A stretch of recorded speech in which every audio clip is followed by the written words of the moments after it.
What's good, everybody? It's your boy, the Q-Tip, and we are back with another video. Today, we're talking about the Golden State Valkyries and how they just clinched a playoff berth last night in their inaugural season. They're an expansion team that was made full of either rookies, of players that haven't played in the league before, or young players coming from overseas, or veterans from the WNBA like Kayla Thornton, um, Tiffany Hayes, and players like that, Veronica Burton, even though she's technically a young player, Monique Billings. The list goes on. But basically, before I start, make sure y'all like, comment, subscribe for sure. Um, Basically, this video is just me showing a ton of love to the Golden State Valkyries as a whole.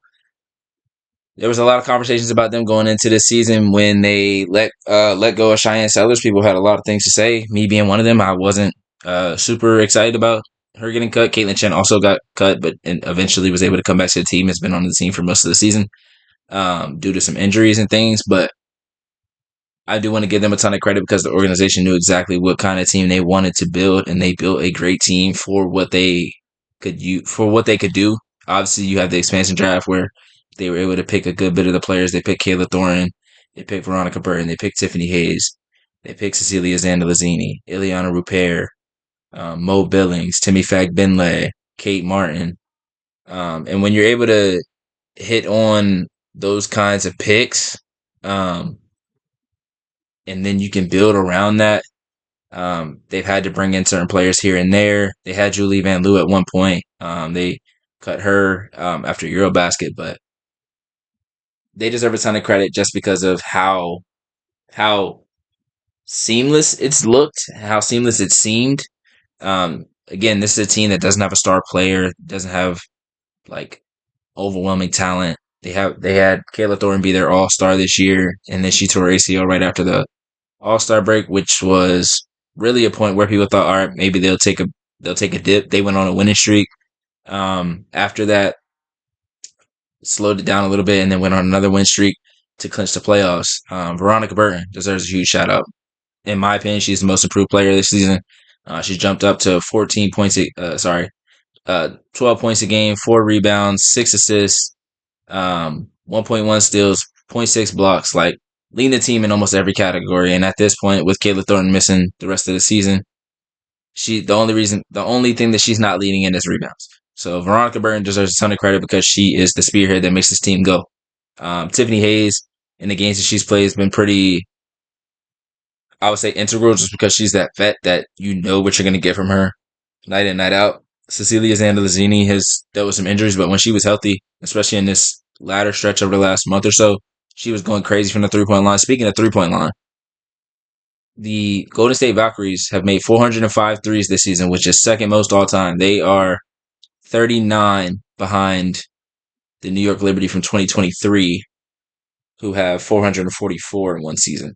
I don't know if they'll be able to get to that. I have to look at how many games they have left. I want to say they have 3 games left. If they have 3 games left, that's going to be hard to do. But that would essentially be, no, that would be hard to do. 39 threes in 3 games, you would have to get 13 a game, which is pretty difficult for a 40-minute game. They're currently the 5 seed. Sorry, just kidding. They're currently the 6 seed. I don't know why I said that. I knew they weren't the 5 seed. Yeah, they have 3 games left. One of those games or 2 of those games being against the Lynx, and then one of those games against the Storm. So I don't think those teams are going to allow them to get up to make 43s in 3 games. But if they do, more power to. Wait, am I doing math wrong? No, I'm not. 39 threes. 39 threes. All right, back on track. So I would love to see them hit 43s and break the record because they've been super fun to watch. Also, while I'm giving shout out to Ball Holla, shout out to the fans in the Bay Area who have come out and have sold out every single home game. Last night's atmosphere against the Dallas Wings, of course, they knew if they won the game, they clinched a playoff spot. That and one for Veronica Burton on Paige Beckers. The crowd went absolutely insane. The bench went crazy. Veronica Burton, like, just everybody, like, it was just a perfect culmination of everything that has happened throughout the season. Janelle Salon's been huge for them this season. She should be on an all-rookie team, in my opinion. Carla Late has been huge for them all season. Timmy Fagbenle has been really, really consistent. Kate Martin hasn't always had a consistent role or consistent minutes, but when she stepped out there, she shot the lights out of the ball. Caitlin Chen has been the great glue on the bench, as far as like keeping everybody's energy high, making sure her energy is always high. And that's really underrated on a team like this, especially on a team where they like Timmy Fabin. Said this is a team full of 6 women players, like the players that are first off the bench, which is kind of true. But when you have that, you need someone that is willing to sacrifice and be okay with seeing other people succeed in order for the team to succeed. And she deserves a lot of credit for that. Um, yeah, they're just really fun to watch. Honestly, um, they're top 4 in the defense, top 4 in defensive rating. I think they're ninth in offensive rating, which is crazy considering um, certain games. But I think that has to do with like the inconsistency of like knowing who's the go-to scorer night to night. But to still be able to do what they've done, to go 23-18 at this point of the season, they got 3 games left, like I mentioned, and having a playoff spot solidified, they could still get up to as high as 5th. Even if they end up falling down to 7 or 8, this is still a win of a season for them. Because I think, and me and Bryce have gone through the odds a few times. I think the odds had them winning like less than 10 games. They hit the over on that really, really quickly. So Golden State deserves a ton of credit, and it's going to put a lot of pressure on Toronto and Portland, um, and all these other teams that are going to come in over the next few years. Like, build your team right, and it's also going to put pressure on other teams that are already in the league, because Golden State made sure that they had everything that these players needed. And look at the results. A playoff team in their first year without a real perennial all-star on their team, on their roster, it can be done. And with the way that the CBA is going to have things set out, it this is going to be a team, and this is going to be an organization that a lot of players are going to look at, because they're doing things the right way. They've done it already with the Warriors, so it's not like there's not a blueprint to look at. Like, they know exactly how to run an organization because they've done it with the Warriors, and they've done it for this first season. And the excitement for this team is only going to get higher because they're only going to get better and better players. And that's not a disrespect at all to the players that they have right now, because this video is about them. But I'm saying, when you get one of those perennial stars or get a superstar on your team, that just draws in more fans all the time. Like, a lot of things that people thought they were going to do this season was so that they could bring in fans, but the fans just showed up regardless of what the team looked like. Like, I'm willing to guarantee. I don't say willing to guarantee. I'm willing to bet that probably 70% of Golden State fans didn't know a good chunk of their team going into the season. But right now, they are diehard Golden State Valkyries fans, and they are diehard fans of every player on this team.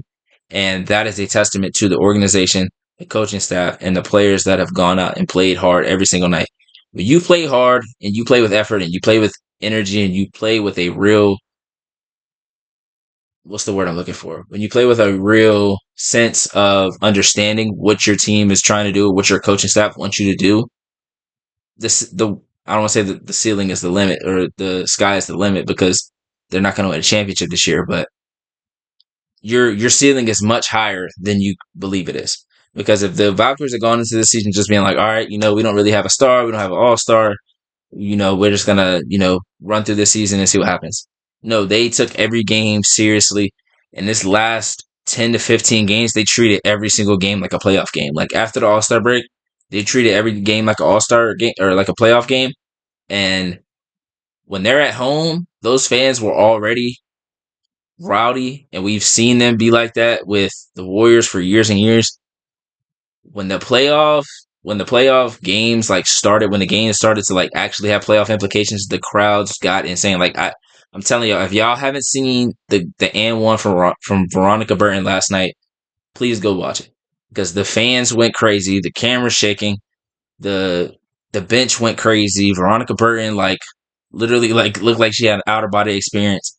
And that is a moment that you can't take away from anyone. Like, Veronica Burton has been cut multiple times, and at a certain point might have felt like she might not have a spot in the league. And now she is a starting point guard and a very, very integral part of a team that's playing in the playoffs in just a few weeks. And she deserves a ton of credit for picking herself up over and over again when things didn't go her way in the WNBA. And that can be said for a few players on this roster. Like Kate Martin probably felt like she had a really good chance, a really good opportunity to stay with the Aces. They decided to not protect her. She was picked up, and she's had a great role with this team as well. So there's just there's just so much credit that needs to be given to the Golden State Valkyries as a whole. Again, coaching staff, organization, ownership, fans, players, everything, all the way down the line. They've been a ton of fun to watch. Top three favorite team of mine to watch this season. I would say it's the Lynx. I would say the Valkyries, and then probably I said this the other night, but I don't remember who I said the third team was now. Um, it also depends on how well some teams are playing, because some teams play when they're playing their best brand of basketball, they play really well, but sometimes their games look kind of ugly. Um, I think I said Washington. I think I said the Mystics. That's my third team, like that I enjoy watching this year. But uh, all that to be said, all that to say, shout out to the Golden State Valkyries. Shout out to the organization, coaching staff, players, fans, all of that. I can't wait to see what they do next year. I can't wait to see what they do in the playoffs, because if they are able to win a game and they get a playoff game at home in the first round, oh boy, it's going to be electric, and I can't wait. Um, like I said, like, comment, subscribe. If you enjoyed this video, let me know in the comments. And there will be more videos like this in the coming weeks, coming days. So thank you guys for watching.